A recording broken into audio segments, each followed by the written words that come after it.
วันที่1 พฤษภาแมนวันกรรมกรสากลซึ่งมฮอดปีนี้ครบรอบ139 ปีนี่ถือเป็นโอกาสสำคัญให้ทั่วโลกได้หวนคืนมูลเสื้อประวัติความเป็นมา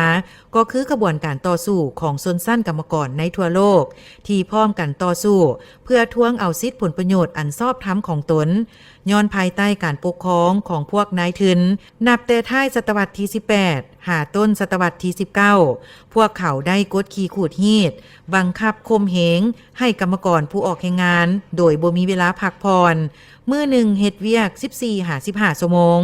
ออกแรงงานนักแต่ได้รับค่าแรงงานน้อยบ่ได้เอาใจใส่เกี่ยวกับสวัสดิการสังคมและอื่นๆเฮ็ดให้ชีวิตการเป็นอยู่ทุกข์ยากลำบากที่สุดจึงเฮ็ดให้ขบวนการต่อสู้ของกรรมกรเกิดขึ้นอย่างกว้างขวางและได้รับชัยชนะจากนั้นในกองประชุมพรรคคอมมิวนิสต์สากลครั้งที่2ที่จัดขึ้นอยู่ประเทศฝรั่งในวันที่14 กรกฎาคมปี 1889จึงประกาศโค่นล้มระบอบนายทุนเพื่อปฏิบัติค้ำขวัญมื้อหนึ่งเฮ็ดเวียก8 ชั่วโมงและกำหนดเอาวันที่1 พฤษภาคมปี 1986เป็นวันกรรมกรสากลนับแต่นั้นมาวันที่1 พฤษภาคมของทุกๆปีจึงกลายเป็นวันบุญใหญ่ของชนชั้นกรรมกรในทั่วโลกสำหรับอยู่ประเทศลาวในระยะที่พวกลาวเมืองขึ้นฝรั่งมาปกครองแต่ปี 1893 หาปี 1954 พวกเขาได้กดขี่ขูดฮีดกรรมกรลาวอย่างนักเป็นต้นเกณฑ์เอาเศร้าไฮนาไปคูดค้นเอาแฮกัวอยู่บ่อโพนคิ้วและบ่อแฮอยู่แขวงขมวนไปเป็นกุลีเฮ็ดทางบังคับให้เป็นกรรมกรออกแรงงาน 14-16 ชั่วโมงออกแรงงานหลายได้ค่าตอบแทนน้อยถูกไล่ออกจากเวียกโดยบ่มีเหตุผล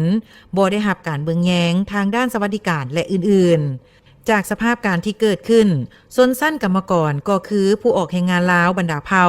ก็ได้ลุกขึ้นต่อสู้อย่างองอาจกล้าหาญเริ่มจากการต่อสู้ที่มีลักษณะเกิดเองได้กลายเป็นขบวนการอันกว้างขวางนำพาโดยบรรพบุรุษผู้รักชาติแต่เหนือถึงใต้จนฮอดภายใต้การนำพาของพรรคประชาชนลาวจึงสามารถโค่นล้มลัทธิลาวเมืองขึ้นแบบเก่าและแบบใหม่ได้อย่างสิ้นเชิง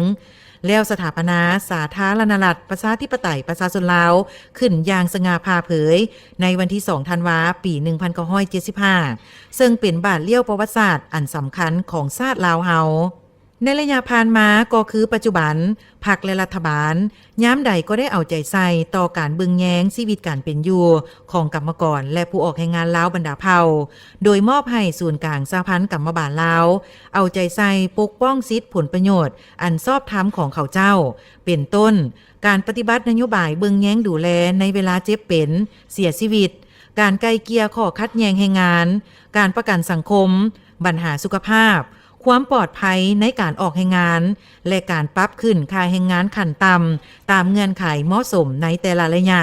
อย่างใดก็ตามเนื่องจากสภาพความยุ่งยากทางด้านเศรษฐกิจของประเทศที่กำลังประเสริญอยู่ในปัจจุบันได้ส่งผลกระทบต่อกรรมกรและชาวผู้ออกแรงงานลาวบรรดาเผ่าอย่างหลีกเลี่ยงบ่ได้เฮ็ดให้แรงงานลาวหลั่งไหลไปออกแรงงานอยู่ต่างประเทศเพิ่มขึ้นขณะเดียวกันกรรมกรจำนวนหนึ่งได้ลาออกจากเวียกเพื่อประกอบอาชีพอื่นย้อนรายรับบ่เพียงพอกับรายจ่ายเฮ็ดให้โรงจักรโรงงานจำนวนหนึ่งภายในประเทศพบกับปัญหาการขาดเขินแรงงานและอื่นๆท่านพรสารวิไลเม่งรองประธานคณะบริหารงานศูนย์กลางสหพันธ์กรรมบาลลาวมีคำเห็นว่าเพื่อเฮ็ดให้ชีวิตการเป็นอยู่ของกรรมกรและผู้ออกแรงงานลาวนับมือดีขึ้นกว่าเก่าหัวหน่วยแรงงานที่ใช้แรงงานทั้งภาครัฐและภาคเอกชนต้องเอาใจใส่เบิ่งแยงชีวิตการเป็นอยู่ของแรงงานที่อยู่ในการคุ้มครองของตนเองให้ดีที่สุดขอเรียกร้องมายังผู้ใช้แรงงานอยู่ในลาวของพวกเฮาจงได้เอาใจใส่เบิ่งแยงชีวิตการเป็นอยู่ของกรรมกรชาวแรงงานที่ได้ออกแรงงานอยู่ตามโรงจักรโรงงานก็คือสถานที่อื่นรวมทั้งภาครัฐจงได้เอาใจใส่ให้ความสำคัญต่อสิทธิและผลประโยชน์อันชอบธรรมของกรรมกรและชาวแรงงานลาวบรรดาเผ่าเป็นต้นเป็นการเบิ่งแยงสวัสดิการสังคมการพักผ่อนและการเรียนรู้เพื่อให้กรรมกรของพวกเฮาได้มีชีวิตการเป็นอยู่ที่ดีขึ้นนะครับการปกป้องสิทธิอันชอบธรรมให้แก่เขาเจ้า เพื่อตอบสนองกับความเรียกร้องต้องการของหน้าที่เวียกงานในระยะใหม่ให้ได้ทั้งปริมาณและคุณภาพท่านพรสารวิไลเม่งได้เรียกร้องมายังกรรมกรและผู้ออกแรงงานลาวทุกคนสืบต่อเอาใจใส่พัฒนาทักษะฝีมือแรงงานของตนให้นับมือสูงขึ้นเพื่อยกสูงประสิทธิภาพของการออกแรงงานก็คือรายรับของตนให้นับมือดีขึ้นกว่าเก่าขอเรียกร้องมายังเพื่อนกรรมกรสมาชิกกรรมบาลทั้งหมดจงได้เอาใจใส่ทุ่มเทเพื่อแห้งสติปัญญาของตนเข้าในการประกอบส่วนเวียกงานของตนที่ได้รับการมอบหมายอยู่ทุกขั้นเป็นต้นเป็นการออกแรงงานอย่างมีวินัยการพัฒนาตนเองการเรียนรู้ยกสูงสีมือแห่งงานและปัญหาอื่นๆเพื่อตอบสนองให้แก่กระบวนการปกปักรักษาและสร้างสรรค์พัฒนาประเทศชาติของพวกเราให้เจริญหั่งมีขึ้นท่านผู้ชมที่หักแพงปัจจุบันการดำรงชีวิตของกรรมกรและสาวผู้ออกแรงงานลาวบรรดาเผ่าพบกับความยุ่งยากบ่น้อยย้อนปัญหาเข้ายากมากแพงอัตราเงินเฟ้อเครื่องอุปโภคบริโภคที่จำเป็นในชีวิตประจำวันมีราคาเพิ่มสูงขึ้นโดยบ่มีมือลงและอื่นๆล้วนแต่ส่งผลกระทบโดยโกงต่อเขาเจ้าอย่างหลีกเลี่ยงบ่ได้โดยเฉพาะผู้ที่มีรายได้ต่ำและหาเช้ากินค่ำถ้าหากสภาพแบบนี้หากแก้ยาวออกไปโดยบ่ได้รับการแก้ไขให้ดีขึ้นกว่าเก่าจะเฮ็ดให้ชีวิตการเป็นอยู่ของกรรมกรและผู้ออกแรงงานลาวที่เปรียบเหมือนกระดูกสันหลังของประเทศชาตินับมือยุ่งยากลำบากและจะส่งผลกระทบโดยกงต่อการพัฒนาเศรษฐกิจสังคมของชาติดังนั้นในโอกาสวันกรรมกรสากลวันที่1 พฤษภาครบรอบ139 ปีในปีนี้ขอฝากและแสดงความเชื่อมั่นมายังภาคและรัฐสืบต่อเบิงแยงและช่วยเหลือกรรมกรและสาวผู้ออกแรงงานลาวให้นับมือดีขึ้นกว่าเก่าเฮียข้องมายังกรรมกรและสาวผู้ออกแรงงานลาวทุกทั่วหน้า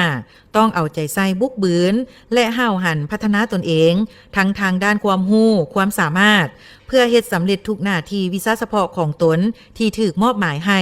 ก็คือการแข่งขันปฏิบัติหน้าที่วิชาเฉพาะขบวนการแข่งขันผลิตด้วยระเบียบวินัยที่เข้มงวดและมีผลสำเร็จด้วยคุณภาพสูงเพื่อเป็นกำลังแห่งสำคัญเข้าในขบวนการสร้างสรรค์และพัฒนาประเทศชาติให้นับมือดีขึ้นและนำเอาประเทศหลุดพ้นออกจากสถานภาพประเทศด้อยพัฒนาตามที่รัฐบาลได้วางคาดหมายเอาไว้น้ำใจวันกรรมกรสากลวันที่1 พฤษภาคมมั่นยืน